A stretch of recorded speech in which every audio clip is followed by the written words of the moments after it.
Good morning to Miss Nazarin. We are K1 Group 2. Today we are going to share on our project Hearts in Action. So before we start, let's introduce our group member. I'm Simje, the group leader, and we have Chloe, Yvonne, Jaen, Naomi, and Ishan. And today, person who will be presenting is me, Simje, Jaen, and also Naomi. So now I will start with the introduction part. So our event name as Hearts in Action. The photo on the left side shows our Hearts in Action official logo where we use on our social media profile.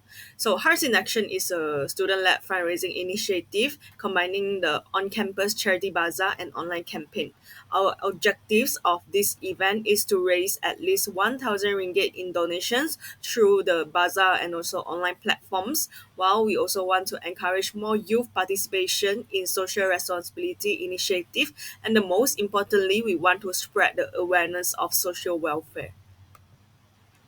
And now I would like to continue with the overview of our project. So we have did two types of event, which is bazaar and online fundraising. The bazaar we held on 5th June, while online fundraising we held started on the 30th of May. While our target audience are indie students, local vendors, and also general public on social media platforms like Instagram. So, why is our project important?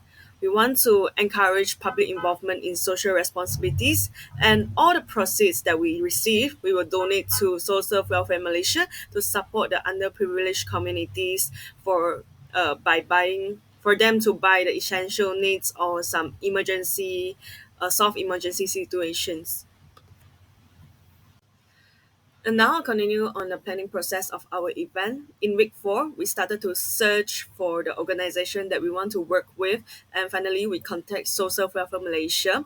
We propose fundraising campaign ideas to them and get their approval. So after they approve, we also draft our proposal and send it to submitted through the canvas. And we also discuss early event ideas among group members during that week.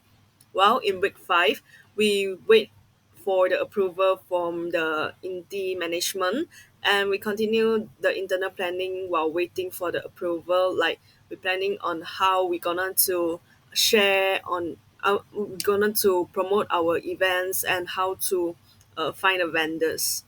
While in week 6, we received the project approval and we informed SOSURF about the approval.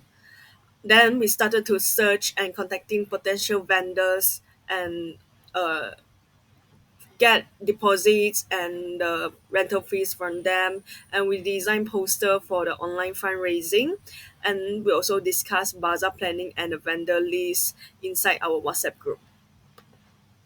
While in week 7, we confirm the event venue, which is our driveway, and we send the vendor registration form to the vendors to let them to sign and ensure that they understand all the rules and regulations in our college. And also, we started social media promotions via Instagram and began design the countdown poster for the bazaar, and we started collecting the vendor fees and design bazaar board layout that we will put in front of our bazaar on that date. And also we drafted the vendor booth floor plan to let the vendors to take a look where will they be on that day, and also prepare for the security form. While in week 8, we finalized the vendor list and booth layout, and we collected vendor vehicle info and also rental fees. Then we submitted the MO form and also security form.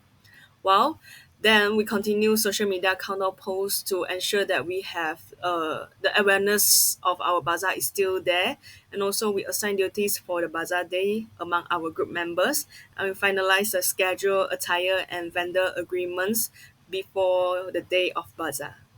Now I'll pass to Jaan to continue. Thank you, Simje. Now I'll continue to explain the planning process. Before the event, we reconfirm all logistics, set up tests, and manage the vendor positions. And we also promoted the event by posting final reminders on social media and prepare the necessary materials and decoration. On the event day, which was held on 5th of June, we managed the event floor, supported vendors, and controlled the crowd. We also collected donations, monitor booth, and took care of cleanup at the end. After the event, we finalized the donations count, which totaled 1,801, and we visited the SOSERV to hand over the funds and receive our certificate. Finally, we reflected on our experience and wrote a summary of what we have learned.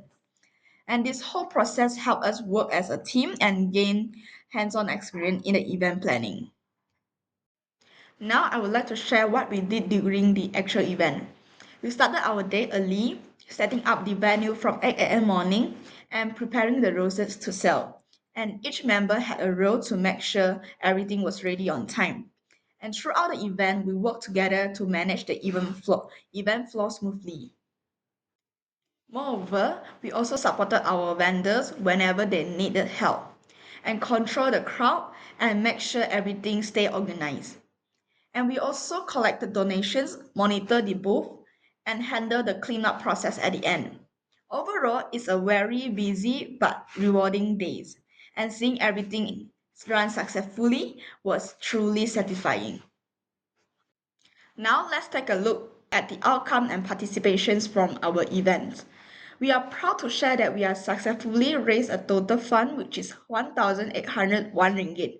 And this amount was made up of 1,340 collected through our bazaar and 461 ringgit that raised from our online donations.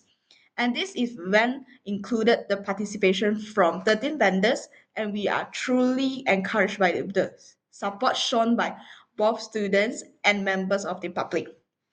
And we are grateful that for everyone involvement, and it truly made a difference. On the 26th of June, we visited SOSERV to personally donate the full amount that we raised. And during our visit, we also received a certificate of appreciations and had the opportunity to learn more about their impactful initiatives in the community. And the entire experience was both meaningful and inspiring. And it's reminded us of the real impact that we can make when we come together for a cause. And now I'll pass it to Naomi to continue it. Thank you, Jaen. Now I'd like to talk about the challenges we face while doing this project. Firstly, difficult in choosing an organization to available. There are too many NGOs and welfare groups in Malaysia, so it is hard to find one that match our goals and respond fast. Next, there's not enough available vendors. Many vendors were unavailable and busy on that day. Not only that, some vendors drop out at the last minute, making us hard to target of 14 vendors. Moreover, our bazaar is lack of exposure and weak social media promotion.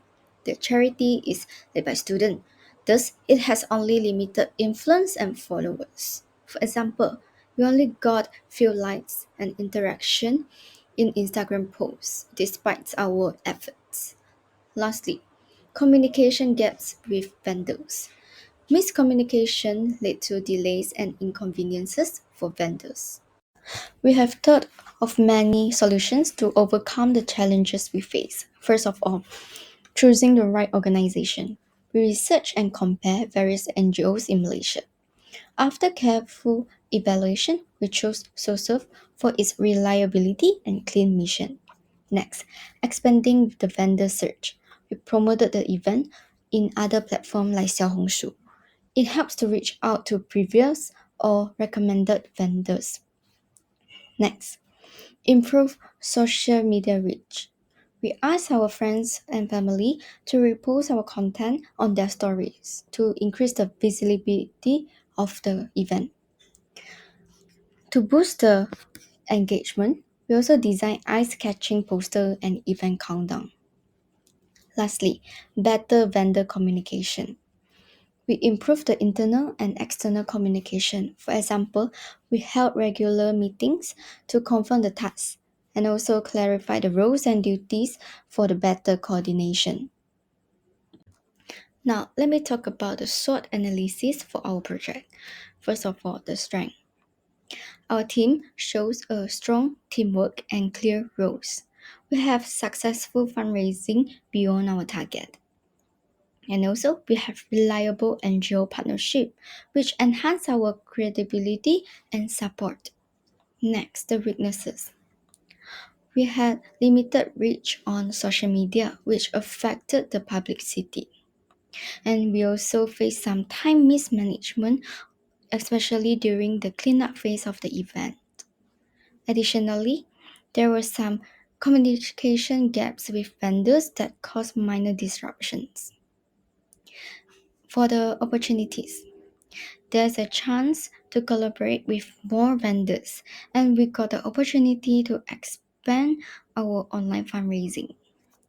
Finally, repeating this event annually would help us to build stronger engagement. Lastly, the threats. We encounter last minute vendors withdrawals, and there's also limited public attention, making the promotion limited. And most importantly, we had very little time for planning, which can impact event quality and coordination. In conclusion, what did we learn in this project? We learned the importance of project planning, vendor coordination, and teamwork. We also gained practical experiences in event management, social media outreach, and fundraising. Next, what impact did the event have? Our event is directly supported underprivileged communities through the social initiative. Beyond that, it provided and we gained the real world experience in social responsibility and event execution. So, in our final reflection, this experience has inspired us to do more charity events in the future. And we are grateful for teamwork and community support that make this initiative possible. Thank you for listening to our presentation.